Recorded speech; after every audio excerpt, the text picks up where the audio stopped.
Well, hello. This is Wade Frazier. This is August 23rd, 2026, 11:03 a.m. So I've written variations of the post I'm about to present over the years. For the people that I seek, which are these disillusioned idealists that I've written about so much, these overgrown boy and girl scouts who woke up through their experiences. We can only wake up through our experiences. But for those disillusioned idealists, I need them for my effort to work. I don't, my experience has been they're the only people who can really help because they cared and they were awake. This is, and I can't help people care or awaken. Um, yeah, and so they already have to come to me caring and awake. But together we can take an untried path, which I call the love and enlightenment path to ending the world as we know it. And our world of scarcity and fear will be supplanted by a world based on abundance and love. And only abundant and harmlessly produced and used energy can do that. Nothing else will work. That's what my message. That's my work's. My work's all about that. And the only reason I write publicly is to try to find those people that I seek and help educate them, shorten their learning curves. If everybody had to learn how I did, nobody would graduate from the curriculum. And what I have to teach is really easily summarized. And this summary, this post, again, my accompanying post, presents this.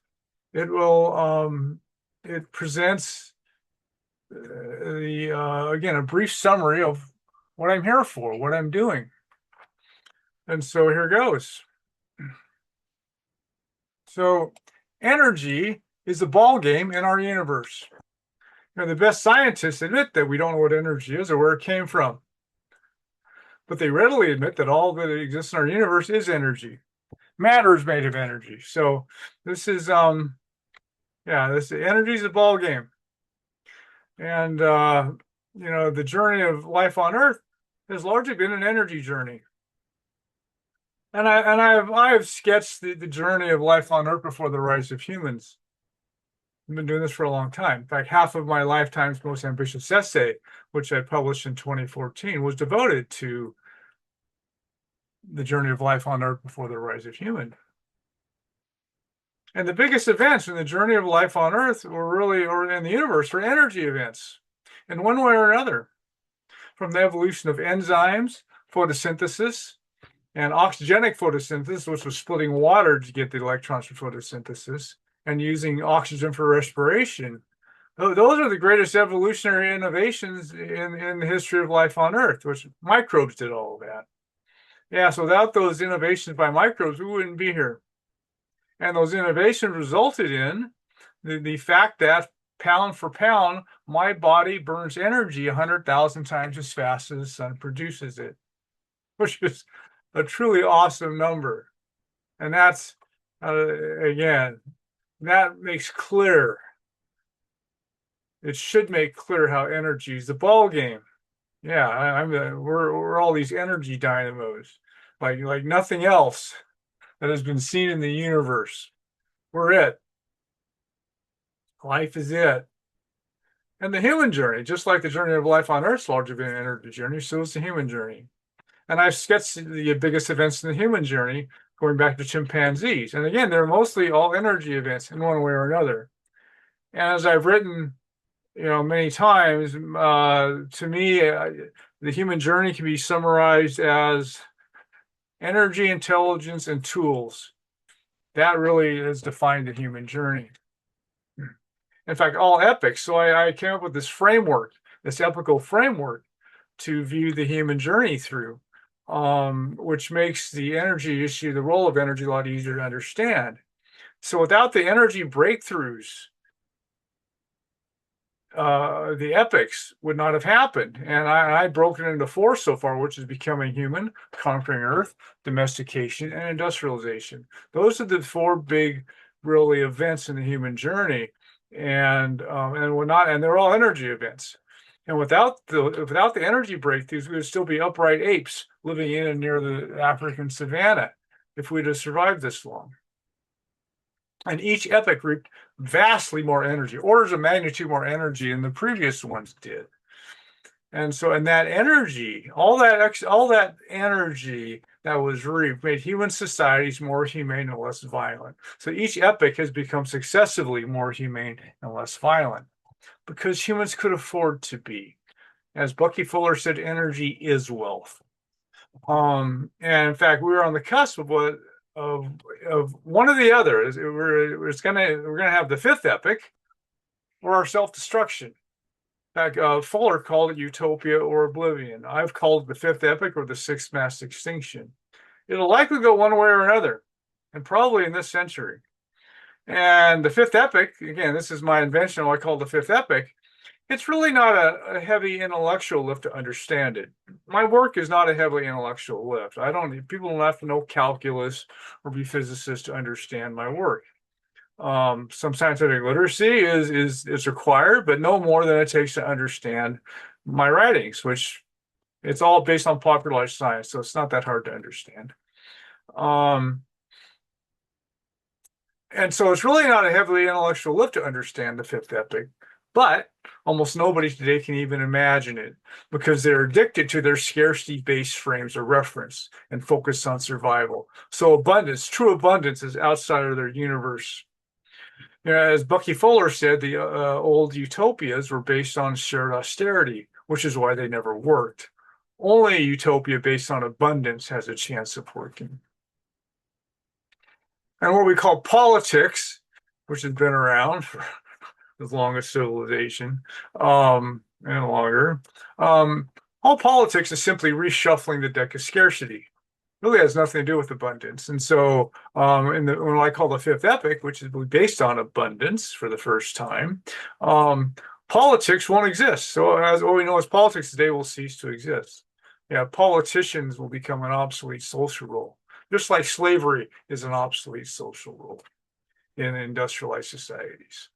And the technologies to usher in the fifth epoch, that epoch of abundance and love, are older than I am. And this is where my personal experience and the experiences of those close to me give me the authority to write about this topic. So we were wiped out repeatedly by organized suppression, which hailed from the global elite at times, but one of my big messages, it came from all levels of the global system. And they have quite a bag of tricks to keep upstarts like us at bay, which I've written about at length, which people like Stephen Gert also understand. And the global elite that I refer to, they don't include Donald Trump, Bill Gates, and Elon Musk. Those guys are way down the hierarchy, way down the food chain. The people who really run the world is who I'm referring to. And you don't know who they are. So these guys hide in the shadows. And people won't encounter them or their minions unless they do something that threatens their interests, such as trying to bring free energy to the world. That's how we found out the hard way, for those of us who survived the experience. But some close to me have witnessed those technologies in action. So we were pursuing free energy exists. It's older than I am. It's been developed in elite enclaves. Probably a lot of this was developed from reverse engineering capture DC technology. I almost don't even care where it came from. I just know what it can do. And then the people close to me that have witnessed these technologies in action, they also upend orthodox physics. So orthodox physics can't explain how this stuff works. And it's actually not that unusual to have these anomalies. Again, the orthodox physics can't explain. Yeah, physics is due for a huge overhaul, but everything's in for a huge overhaul in what I call the fifth epoch. The world will end as we know it, including today's version of science. And the usual approaches won't work for this epical task. And I've lived through, witnessed, and heard about the many paths of failure for this task. The free energy fields are in a state of arrested development, focused on inventors and politicians and the capitalist approaches and beseeching the elites and all these paths of failure. And what they all had in common was scarcity and fear. And this is what I eventually learned. And the arrival of those technologies will be the biggest event in the human journey. We'll actually reach what's called level 1 on the Kardashev scale, of galactic universal societies. And so this will be the biggest event in the human journey. And the global elites know this very well, as it'll mean the end of their reign. And that is why they've been so active and vigilant in wiping out people like us out. So usually they buy us out, but wiping us out is part of their bag of tricks. And they're very good at it. And most people who've been wiped out don't even know they're wiped out. That's how subtle the game is. And the fifth epic, I call it the fifth epic because of my framework. I just recited the first four. We live in the fourth epoch today, at least in industrial nations. The fifth epoch won't look anything like humanity has known before.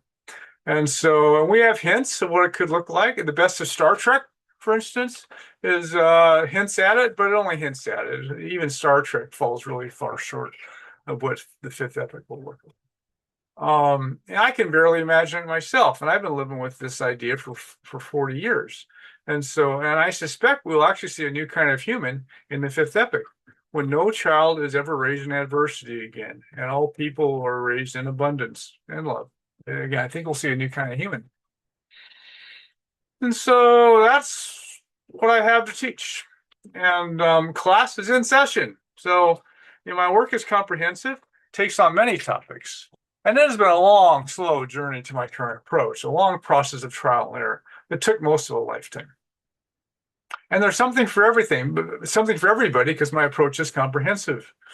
And in fact, I have a pupil, longtime people who've done brilliant work, and we've had rich exchanges. And I link to this stuff. And so I know my approach will work if I can find the people for it. But finding the people is the hardest part. Building what I call the choir, building that high-level conversation that can imagine the fifth epoch, that's going to be the hardest trick of all. Everything after that will be pretty easy. And the greatest triumph of the global elite is making the fifth epoch unimaginable. And most of humanity obliges them. So all I'm trying to do today is make it imaginable. And believe me, that's enough. It will, if enough people can just imagine it, the global elite will not be able to stop it. And my approach is really simple. So after I find the people who can just imagine it, we're going to develop history's most lucrative technology and safely give it to humanity. And that'll really be the hard part. And so the rest of it's a downhill race, or it'll be easy. So after safely delivering free energy technology to the world and related technology, but free energy is enough. Yeah, some of my friends saw anti-gravity, and again, all sorts of wild stuff is in the elite enclave. So I call her Golden Horde.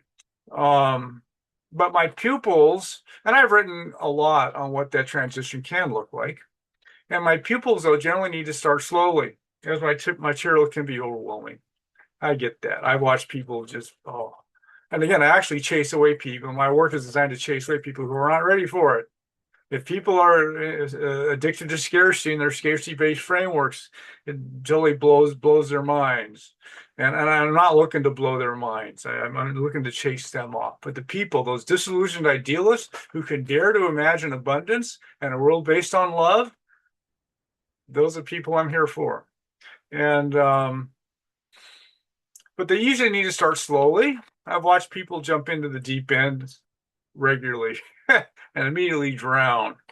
So instead of jumping straight into free energy physics, which leaves orthodox physics behind, people can merely come to understand why my partner's heating system is the best in the world. It's garden variety thermodynamics, nothing exotic about it. And understanding that, how the world's best heating system was actually wiped out in North America, that's a good case study for them to start learning how the world works. And where I am with these disillusioned idealists is what they discovered in their walk of life. And I don't care what it was, working at a bank or the CIA or the military or being a teacher, whatever it was, whatever walk of life it was that they discovered, they awoke and they realized that they had been indoctrinated and conditioned to believing in something that didn't exist. That's a universal condition. It lies everywhere. And so this is one of my primary messages, and people have to extricate themselves from all those lies before they can really see. Otherwise, they're just deluded, and their thinking goes no further than what they've been brainwashed into. I need people who've gotten beyond that. I'm here to help them understand that what they discovered is a universal situation. instead of going down the global elite rabbit hole, my pupils can first understand that their societies have lied to them from their cradles. And all societies do this. So this isn't like the United States is unique or anything. The United States has the world's best brainwashing system, I would say, because this brainwashing doesn't look like it. It looks like the news. It looks like education. So most people have no idea how they're lied to, again, from their cradles. And so this is why the global elites are so successful in what they do. We're all brainwashed. It's hard to wake up. So there's great enticements to stay asleep. So I get it. Survival. They offer people survival. Um, and all societies jet their children, yeah. And our global economy is dominated by rackets. The biggest ones are controlled by the global elite, and they all interlock at the top. And all of that will vanish in the fifth epoch. In a world of abundance, all the rackets will collapse. And today, people, and again, many of my heroes challenge the rackets today, all of them. And they have hell to pay. Shortened lives, ruined lives, all this kind of stuff. And they're definitely on heroic quests, and I love and respect them. And but delivering free energy will collapse all the rackets at their foundation. So instead of hacking at branches, we go to the root, collapse it all, and we live in a world of abundance. And the global elite get this. They understand this. They're doing what they can to forestall it, and they have my sympathy. But it is time for humanity to begin to explore its potential in ways that are largely unimaginable today. And that is what I'm here for. So here I am, ready to happy to have people come to me, those disillusioned idealists. And I'm here to tell them that you can make a dent like you can't imagine. And I'm not asking you to risk your life. So anyway, so that's basically what I'm here for. That's all I have for today. Bye.